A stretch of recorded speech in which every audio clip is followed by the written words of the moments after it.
Miss Guthrie here. On Fridays, we're going to do science together. So if you have these materials at home, you can do science right along with us. If you don't have it, you can just watch the video. I've sent this link to your parents and they'll be able to help you with this science lesson later too. So I'm going to go over what our materials are for this science lesson, and then I'll give you a chance to gather them up before we get started, okay? All right. So the first thing you'll need is a pitcher of water. We're going to need water, so some kind of container of water. You'll also need a gallon-sized Ziploc bag. So I've got my bag here. You'll need some pencils. They need to be sharpened pencils. It does not matter if they have an eraser, but do make sure they're sharp. I've got 1, 2, 3, 4, 5 pencils. You don't have to have 5 pencils. You need probably at least 2, but you don't have to have 5. So 2 to 5 pencils will do you good. Now, anytime we're using water, we want to make sure that we keep our area safe and clean. So I've got a towel to help catch any spills we might have to keep our area dry so we don't slip.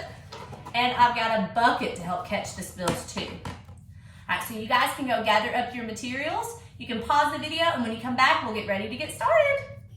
I've got all my materials ready to go for our science lesson. So just like when we did science at school, we're gonna start off with our scientific method. We're gonna begin with a question.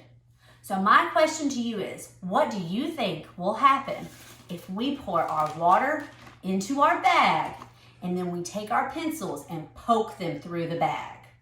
So that's our question. Put your thinking cap on and think about that for just a second. What do you think will happen? All right. Our next step is to research the subject. So what that means is we're going to think about what normally happens when something has a liquid in there and it has holes poked through. What normally happens with that? And then we'll make our hypothesis. So that's just our guess as to what we think will happen. So there's a possibility that when we pour the water in here and poke the pencil through, it's gonna make a big mess. That water might leak out everywhere. So that's my hypothesis right there. Now we're ready to experiment. Are you guys ready? So we're gonna do our science experiment now. Get my bag all ready, and I'm gonna pour my water in here. Now it says I need to pour it about halfway through, so.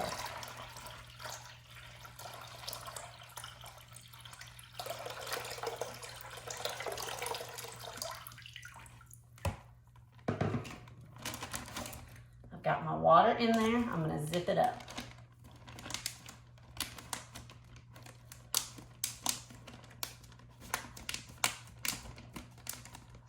Make sure it's zipped really good. You don't want to make a big mess before you even start poking the pencils through. Right, now remember, I said your pencil needs to be very, very sharp. So I'm going to poke it through one side and out the other side. Look at that. I'm not getting wet. I don't see any water coming through. Let's see. Let's do it again with more pencils. Let's see what happens if we do more pencils through there.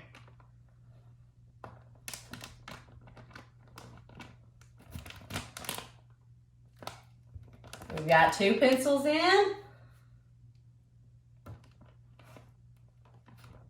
3 pencils in. Oh my goodness, Grizzlies. I'm not seeing any water coming out. It's completely dry right now. 4 pencils in.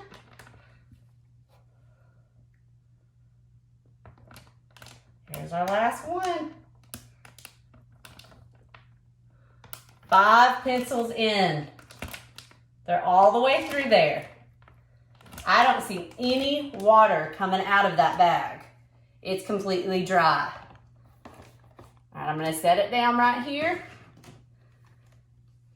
Now that we have done our experiment, we've got to analyze the results, and we see that no water is leaking out. It is dry in there.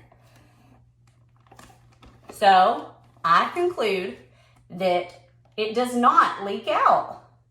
Now, the reason why it does not leak out, the science behind this, is that the bag is made of a material that's a polymer material. The Ziploc bag has got polymer, and the polymer expands around the pencil, holds onto it, and makes sure that no water leaks out around it.